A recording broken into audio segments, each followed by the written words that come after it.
Rhonda, did you have anything on the minutes or warrants? Nothing on the minutes, nothing on the warrants. All right. I make a motion that we approve the minutes as written. Second. All those in favor signify by saying aye. Aye. All opposed, same sign.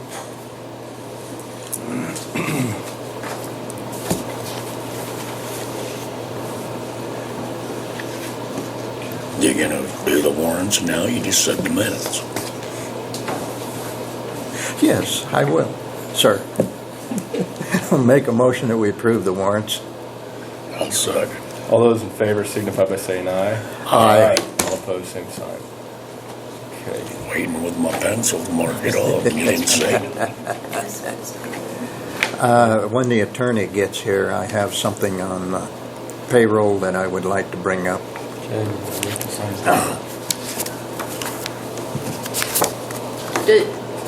Does it have to do with not approving the warrants? No, Oh, okay. No, So no. the motion to go ahead and approve the warrants is still okay? yes, All right. yes.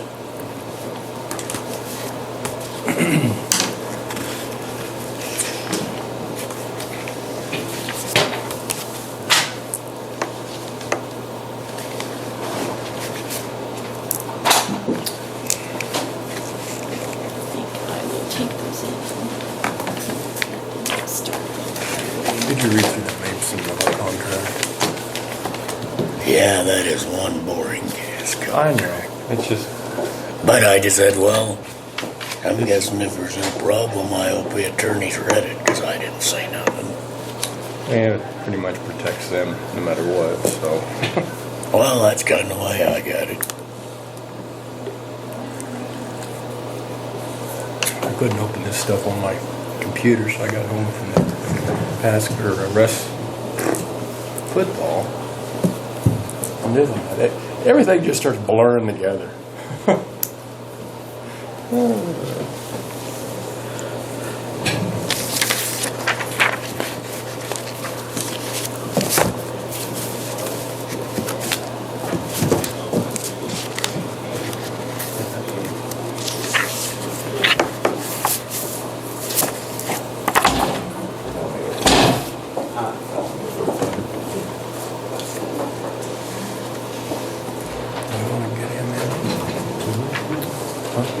He's here. You gonna go ahead and go, since you're here? Sure. Okay. He can say I'm not ready, but whatever. This goes to next. When we get ready to set it up. Okay, maybe you can set it up, yeah, just before you I leave. want to hear what this one says before we approve that. Well, that's kind of where I was at. I said, hell, I don't know nothing about contracts. So part of why I know Nicole's bringing some That's yours. policies for you guys to sign and the courthouse emergency plan, so I was just going to be here for that. So I'll wait till she's here for that. I did want to, I guess, ask your guys' opinion. I talked to Nicole, because we're operating underneath the old policy handbook, and Carol was moved to hourly. I now have some overtime concerns to work out. In going through this, it said that other offices outside of the courthouse can have other hours. So I talked to Nicole because I want to keep the general policy intact, but yet have a department policy basically that we can alter our hours depending on the emergency situation or threat of. So we may not be there 8 to 5, Monday through Friday. Obviously, we're under contract with 3 different counties, so I can't be there 8 to 5, Monday through Friday. But my thinking is then if we know, obviously we're going into winter weather coming up. So if we know that we're going to be working late, we may adjust our day so that then we're not having people in the office 8 to 5 coming in later, and then that's all going to overtime. Okay. I don't know what your guys' thought is on that. I kind of wanted to get your guys' thoughts before I go into writing a policy. So, Well, one thing we need to do is standardize for everybody. I don't think we can do that. We can't? I mean, No, you that's what can, he's but getting at. I don't. that's why I'm bringing, yeah. My concern is with emergency departments. I don't know Okay. how you standardize, because ultimately, all we're wanting to do is to Well, no, without make sure our we save money with budget, overtime. Yeah. And to me, there's a difference between courthouse, 8 to 5 employees, and people outside the courthouse. I think that's Well, there's he a was clear. addressing Carol. And to me, grant administration is an 8 to 5 job. Well, but remember, she's part-time. She's Okay. also works with emergency management. Right. That's where I've got some concerns, because if she works 8 to 5 all week, or during the week for grants and everything else, then all the overtime hits my budget. If we have to work in the evenings, then it's all overtime, and then that it hits my budget. So. Okay, I can understand that, yeah. So, and then in here it says, department heads are not eligible for overtime. Well, that changed. Oh, it did? It depends on whether that department head meets the exempt Meets. status or not. Meets Okay. the 47,000, what is it, 476 a year? I think it's 4766. Yeah, something like that. Okay. Because in the policy, it just said no elected person or department head shall be eligible for overtime pay. Yeah. So that's where I get into confusion, because for grants, she's her own department head, and EM. And she's the not. problem is that's in conflict with federal law. So federal law is going to control, this. yes. Okay. What we're trying to do is get our policy book lined up so that we're in compliance with federal law. Right, and I understand that this is being worked on, but with the time clock in place, I'm not trying to buck the system. No. I'm trying to get everything set so that because we're already going. I mean, she's already clocking in and out and getting overtime. So it talks in here that the sheriff's office can get compensatory time. Compensate. And I didn't know, is that something that you would let other emergency services do to avoid paying overtime? I don't have any problem with that. Well, they could get comp time if that's what you mean. Right, instead of paying overtime to where it's a budget. It's I a think in the fiscal new issue. handbook, that'll be covered. Okay.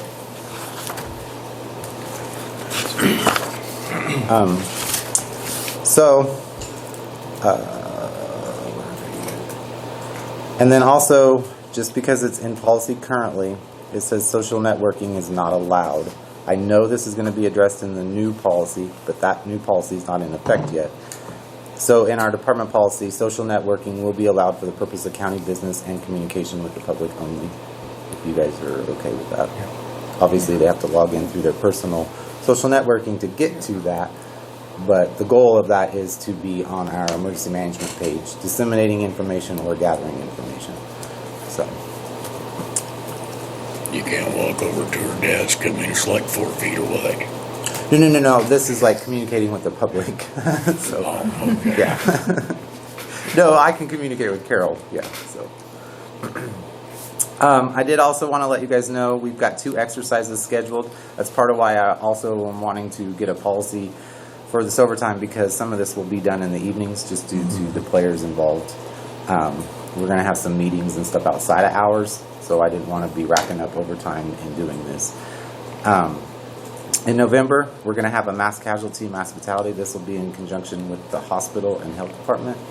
I also wanted to, you guys are more than welcome to participate in this exercise as Board of Health for the county. And then in December, we are going to be doing, in conjunction with the state, there's going to be a statewide exercise. And since we are a border county, who also border 2 different states, we'll be doing a foreign animal disease stop movement exercise. And we're not actually going to be stopping any livestock traffic. That to me is going to be a nightmare to take it full scale. So we'll be going through the notification process when the order comes out from the state and the governor and the livestock commissioner. That order trickles down. We'll go through that notification process, and we'll actually set up the checkpoint here and work through that with Sheriff's Office, KHP, and it touches lots of different departments. But we'll actually go through the motions of setting that up. But just for clarification, we will not be diverting traffic or pulling traffic off the highway in order to do this. And we'll communicate that more to the public as it gets closer. So,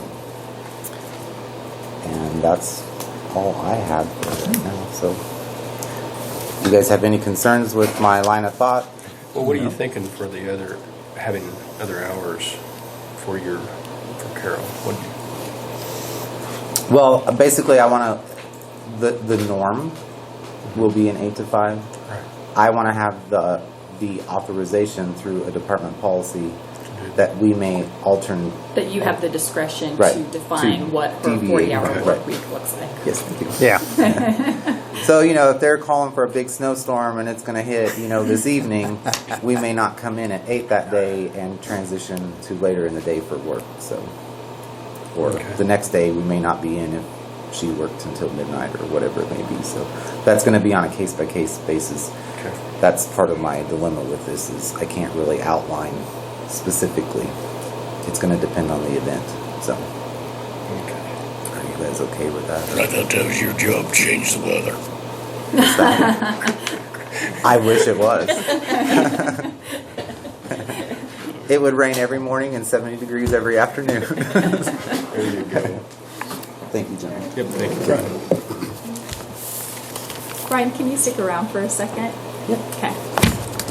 That's actually like I wanted to bring up, I sent you guys all of the policies. I thought having you here just in case you have any questions would be helpful. These policies are the policies that we need to adopt to come into compliance with federal law. We were written up in the DOL inspection for not having these policies. And the ones you have in front of you, what we were trying to get at here is you need policies that apply generally to the county as a whole, but aren't so specific that they limit departments where they need more specific policies to either address their particular situation or maybe administrative regulations or laws that they have to comply with. Specifically, EMS, Road and Bridge, Sheriff's Office are going to have a lot more specific policies on some of these issues, but we're still required to have general policies that apply to the county as a whole. What you're looking at is a bloodborne pathogen policy, a hazardous materials policy, a lockout policy, which has to do with handling electrical equipment. And I'll be honest with you, I've met with the department heads that are going to deal with these issues the most, and I don't think it's something that's really going to impact us, but we still need something in writing. A protective equipment policy, a respiratory protection policy, and then our courthouse emergency plan policy. We have to have these policies in place. The next step to this is over the next year working to actually come in compliance with these policies. The last time that we met, I had talked to you guys about how our thought process was at the beginning of the year, have the board appoint someone to be safety coordinator, to start working with department heads to hold them accountable and hold the county accountable to make sure we're working towards coming in compliance with these policies. My guess is, even though I've done my best to try to be really general, I'm sure we will have to revisit these in a year or two, because I think it's just going to be a learning process this first year. Some things to keep in mind is I know we're going to have to spend some money on the courthouse. Some concerns I have are, we don't have a readily accessible eye wash station other than at the hospital. Another concern is, let's say there was an individual in a wheelchair in the courthouse. There's a fire, they can't use the elevator. We currently do not have, they actually have devices where a sled that you can put a person with a disability in to help get them down the stairs. And that's just kind of scraping the surface. But I just wanted to make you guys aware that there's going to be some money that needs to be spent. There's going to be some bureaucracy, and I think the first year is going to be tough to come in compliance with this. But I believe after meeting with all the department heads and talking to other counties that these initial policies at least get us in compliance with the law and give us something to work towards. If you have any questions about any of the policies, let me know. Ryan wrote the courthouse emergency plan policy that you guys have in front of you. But otherwise, I would ask that you adopt those 6 policies by resolution today. So each one requires a resolution. Technically, no. That is my preference that from now on, Yeah. we adopt policies like that by resolution. Each one individually, it's easier to track that way.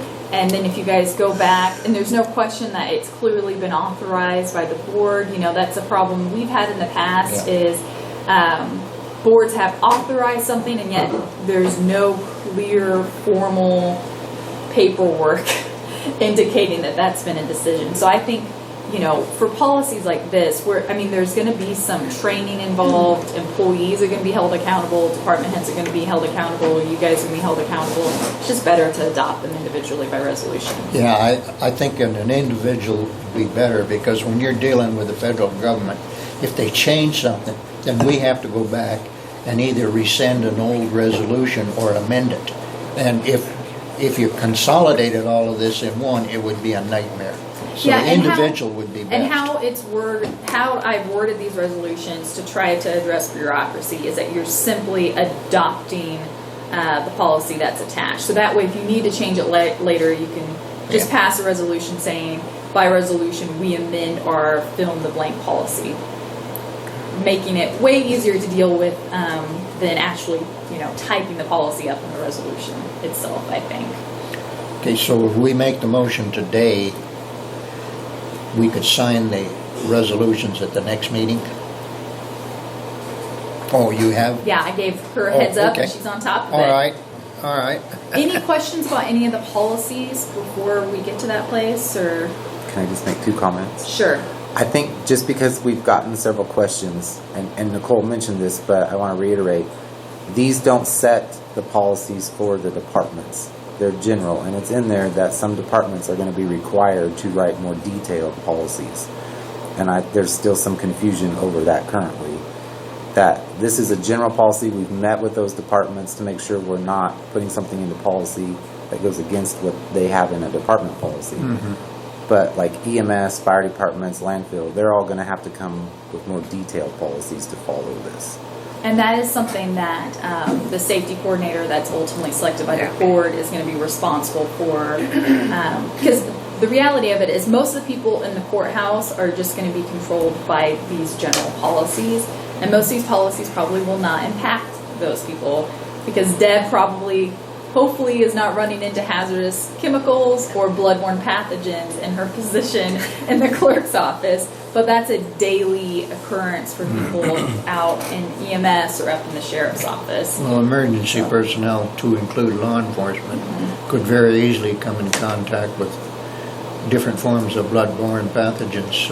And one of the big things that is in there is actually vaccinations now. Yes. For those. It's in that policy that those will be required. Yeah. So. And then on the emergency plan, I just wanted to mention, while yes, I put it together, we met several times as department heads to go over this, so they all had input into the plan. Okay. And there again, that's a generalized plan for the courthouse that does not get into specific departments of what they may need to bring from their department if we have to evacuate the building and that sort of thing. That is on the department heads to come up with that, to add that as annexes to the plan. So just to make that clear. Okay. I read all of those over the last 2 days, and I need to read them again because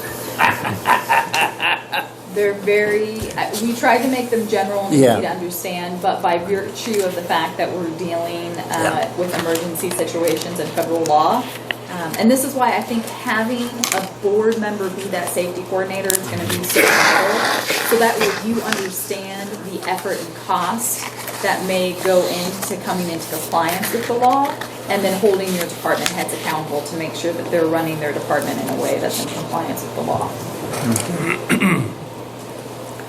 so we need to make 6 resolutions. Sounds like it. I move that we approve a resolution for Cheyenne County policy and procedure for bloodborne pathogens. Second. Wait a second. I've got these numbered, Oh, so could we start in numerical order and do them that way? okay. Rather than just, I mean, they have specific numbers associated with them. All right. And they're written up, so the personal protective gear is the first one. There we go. Okay, I move that we approve a resolution for personal protective equipment plan, resolution number 16-17. Second. All those in favor signify by saying aye. Aye. All opposed, same sign.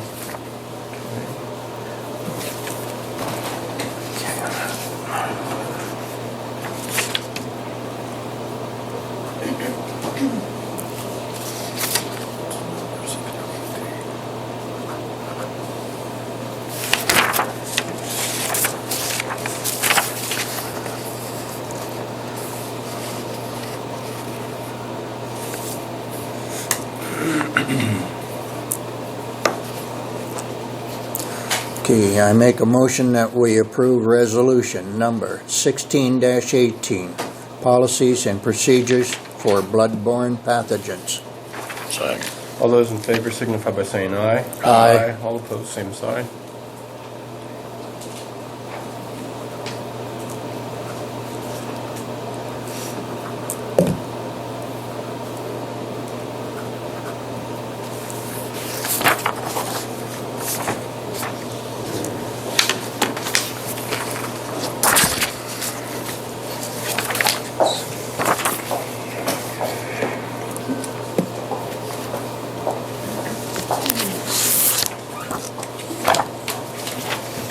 Make a motion that we approve resolution number 16-19, courthouse emergency procedure.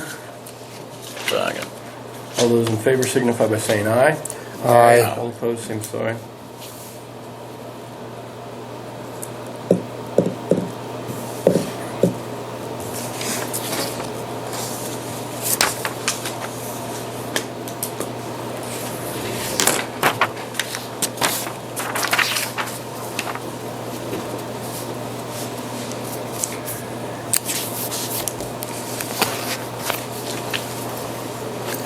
Make a motion that we approve resolution number 16-20, hazardous communication program.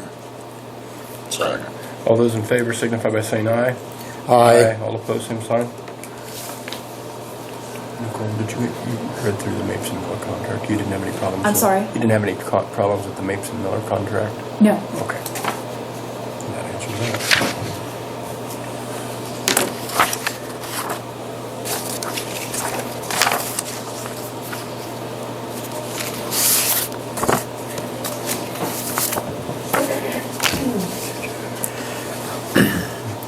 I make a motion that we approve resolution number 16-21, lockout tagout program. Second. All those in favor signify by saying aye. Aye. All opposed, same sign.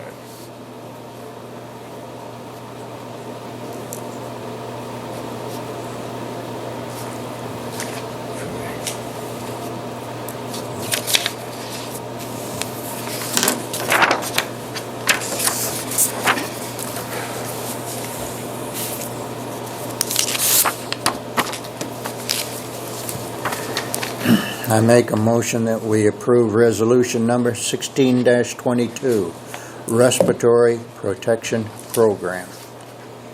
Second. All those in favor signify by saying aye. Aye. All opposed, same sign.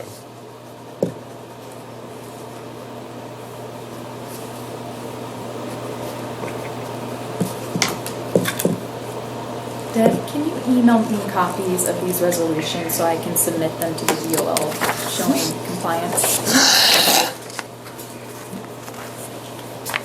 Scan these and get them out to the internet as well, on the website. Perfect. Yeah.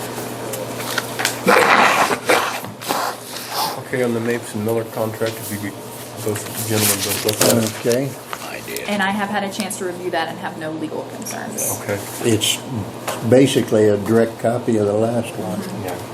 I make a motion that we approve the Mapeson Miller LLP contract to do auditing for this county. Second. All those in favor signify by saying aye. Aye. And that goes to 2020, right?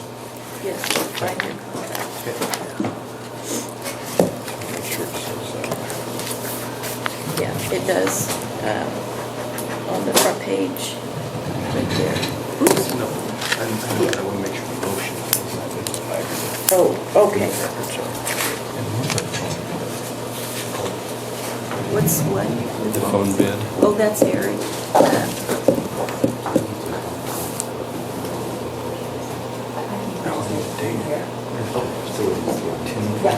Yes. Good morning. Quickly, Darren will be here later for the phone contracts. I reached out to Matt Wilson with Reach Solutions and Jason Agent. with Jason's computer. Jason didn't return a bid ever. This is Matt's bid for the firewall. I just need approval for that. And that will protect everything that Next Tech's doing. I tried to get somebody local was my goal. So, I mean, Next Tech offered the same services, but I think local's better, in my opinion.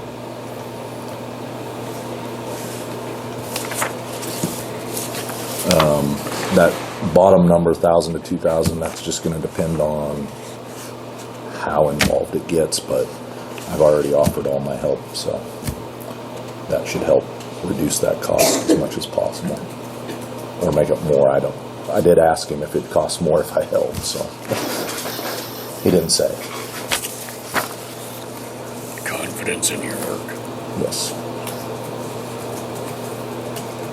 And that's that doesn't tell the story very well, but that is for 3 years. That buys the equipment plus 3 years of service out of that equipment. So at the end of 3 years, then you'll have to have Probably another. we should have that in writing, shouldn't we? I mean, if it's a 3-year Right. warranty period or whatever. Oh, it's just a license. It's a license. This is just a quote for now, right? I mean, there'll be paperwork later, I'm assuming. Yeah, it's that. I can make him get something better Okay. if you want something better. I would prefer something a Okay. little better. I mean, I think you can approve, I mean, if you want to accept that and ask him to send further paperwork upon approval, but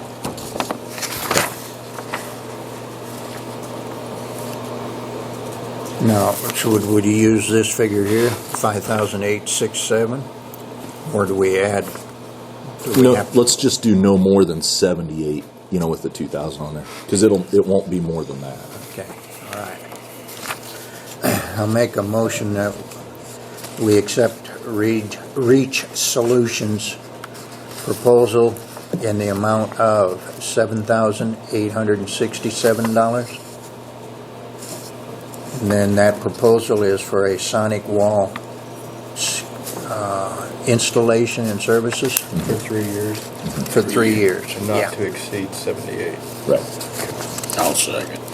All those in favor signify by saying aye. Aye. Aye. All opposed, same sign. Can you get a copy to the Yes. clerk on Yep. this? That'll help her do the Yep. minutes. Yep. Absolutely. AT&T's fiber network. This is their new quote. They couldn't get a contract until Darren and I get through all the phone lines and make sure we get everything situated. But this is the number they gave me. But they don't have a formal contract. I'll have it probably Monday. But currently you're paying, I believe it's $11.80 for 20 meg service without any call paths. That gives us 12 call paths for the new phone system plus 50 megs of internet, so we're bumping 30 megs, and it's $12.71 versus what we're paying today. Is this a monthly payment? Yes, and because we are going up in speed and price, there will be no breach of contract with our current contract. That was one thing I wanted to make sure that they didn't try to. thank you. Okay. Yeah, Yeah. them big companies like to Yeah. sneak in a little thing here and there. I think we can go ahead and make a motion. and accept Oh, this. sure, absolutely. You guys are comfortable with it? You said this is AT&T? Yes. Okay. I'll make a motion that we accept the pricing summary from AT&T for, how many megs is it, 50? 50. 50 megs integrated voice and data solution in the amount of $1,271.35. Monthly. And the clerk will need a copy Yep, of I'll that get her for one. her minutes. Yep. All those in favor signify by saying aye. Aye. All opposed, same sign. That's all on that stuff until Darren gets here. Megan will be here as well, I believe. Then we can go over the phone bids. Policy handbook. I know Rodney said at the last meeting that he'd finished up with his corrections or additions. Yeah. You said you had one, No, he was fine with it. or you were fine? Well, other than we need to get it in the policy handbook that overtime will start after 40 hours like we agreed to last month. Right. And I haven't got all the way through it. I'm almost through it though. I just Was hate you to still see there when we decided we put all that? this money sorry? into Austin Peters. And That overtime will start after 40 hours. Was you still there? That's what is currently, I'm kind of waiting to get everything Well, I didn't there know so if can you'd get left that. or not yet, so. Right. And then, the thought process is, once we do that, then we can, Right. I think at that point, we schedule a meeting, maybe a special meeting, department heads, adopt the policy.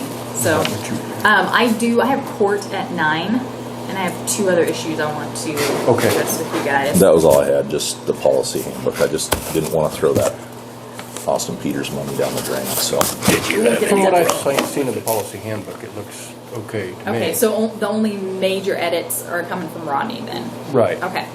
Did you have any other problems with it or what? I haven't seen it. I just thought we were in a slump that we weren't moving forward with it, and I just didn't want to not be moving forward with it. We're working on it. Very good. You know it. I know you. Deb, have you already addressed that letter for Medicaid? No, I have it printed here. Ree talked to me, we have, lots of audits going on. One of the requirements is that we basically have a letter stating that, we're responsible for any unpaid portions from Medicaid. This doesn't change anything than what it is right now. It's just another one of those things that as we start to become more formal and as our county actually seems to be submitted to different audits and inspections, we're finding little things that we're not in compliance with. And this letter is pretty much form language that we're required to have, in writing someplace. Ree brought it to my attention, and I asked Deb to put it in a letter form, and it just needs to be signed by the chairman of the board if you guys approve of it.